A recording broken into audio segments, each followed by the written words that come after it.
Hello everybody, Frankie here from Vibrant Center for Voice and Movement, and today I'm going to offer 2 tips, for becoming a more integrated performer, but let's say specifically when you are working with a script and you may have a character who's doing something and you're trying to find how they get from one moment to the next. So maybe they're having a really big response, or they're doing something that you're like, that's not something I would do. I can't quite understand how they get there. Here are 2 tips. The first one, and this is the really big one that I wanted to focus on, and that is, I want you to sit down and with a piece of paper, ideally, or if you're not a writer, but you're someone who likes to process and talking, sit down with another person, and though this may feel personal, I want you to reflect on the ways in which you are a walking contradiction.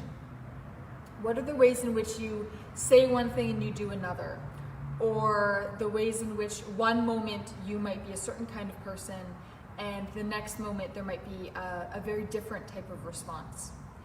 Really, I'm serious. I want you to take the time to reflect on the ways in which you personally can be a contradiction. And also the things that you may struggle with. So for example, I had a client that I was working with 2 days ago, and we were starting to parse out for her what being a leader means.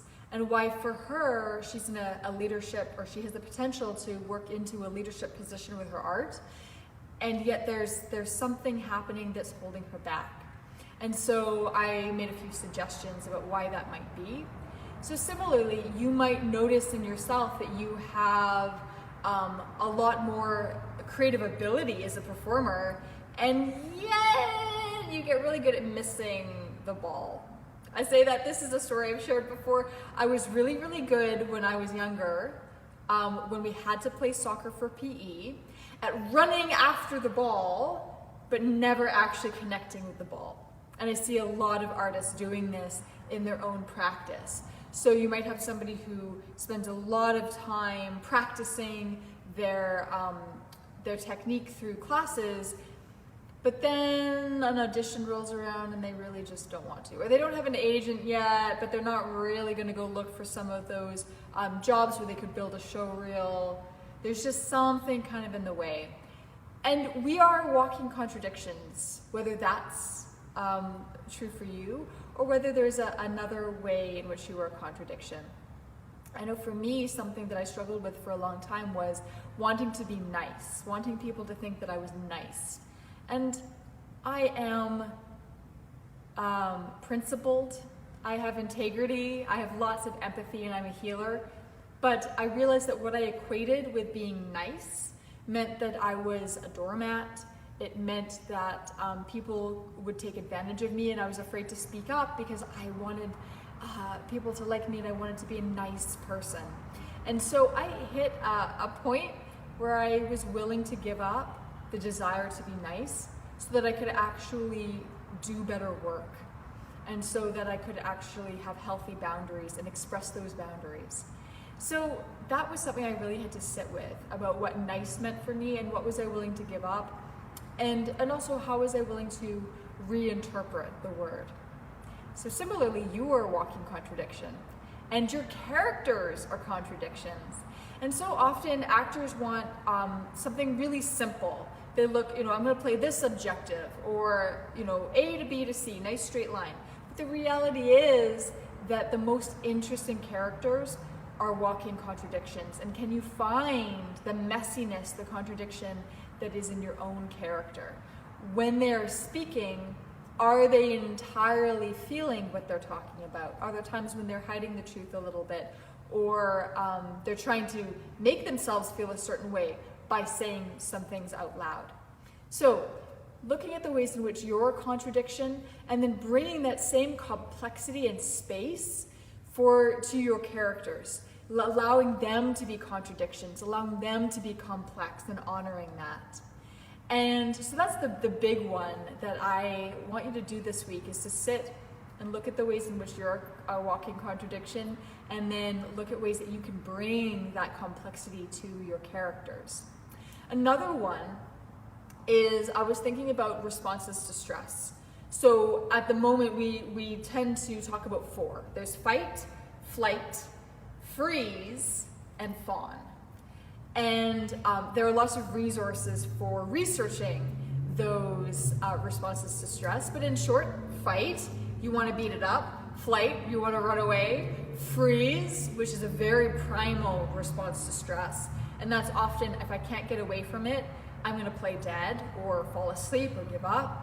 And then fawn, which is survival, is based on my ability to socialize, and I want this casting director to really like me, or I want this teacher who's screaming at me to really, really like me, and I'm going to cast them as a parental figure. You're going to love me, Dad, and work for their approval. And that's something that really describes the industry for performers of all types.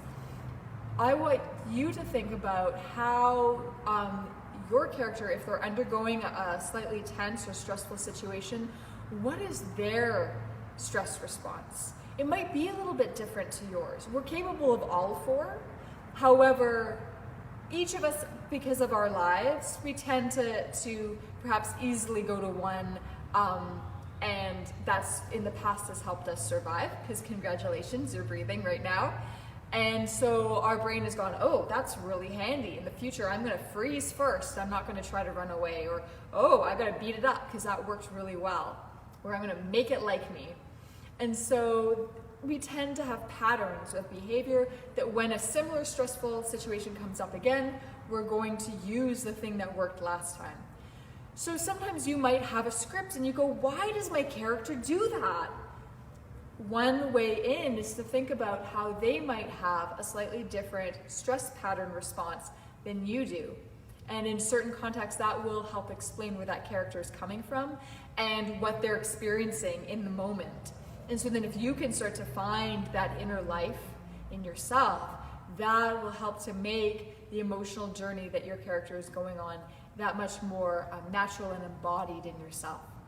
So those are the 2 tips for today. The first big one is to bring the same complexity and contradictions that your character has as every other human being on the planet has.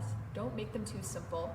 And number 2 is to look at stress response as a way to perhaps understand what the character is experiencing, and to perhaps make room that they may be having a different stress response to the incident that they are living through compared to what your habit might be. And that might help explain why they're doing what they're doing, why they're behaving as they are. I remember a couple of plays that I read in undergrad, and characters would just start screaming out of the blue. Everything was in all caps.